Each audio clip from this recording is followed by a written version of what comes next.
আমাদের কোরআনের পাখি শহীদ আল্লামা দেলোয়ার হোসাইন সাইদি রহমাতুল্লাহি আলাইহি একটা কথা বলে গিয়েছিলেন, এমন সময় আসবে ইঁদুরের গর্তও তোমরা খুঁজে পাবা না পালাবার জন্য।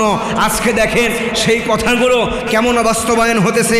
আজকে বাংলাদেশের সেনাবাহিনী পদত্যাগ করেছে, পুলিশ ভাইয়েরা পদত্যাগ করেছে, ছাত্র ভাইয়েরা রাজপথে নেমেছে, আইনজীবীরা মুখ খুলেছেন, শিক্ষকরা অধিকার চেয়ে আন্দোলনে চেয়ে বসে আছেন, প্রবাসী ভাইয়েরা রেমিটেন্স বন্ধ করে দিয়েছেন, সাংবাদিক কথা বলেছেন, সাংবাদিক ভাইয়েরা আজকে কথা বলতেছেন, বিভিন্ন দেখেন শ্রমিক ভাইয়েরা জেগে উঠেছে।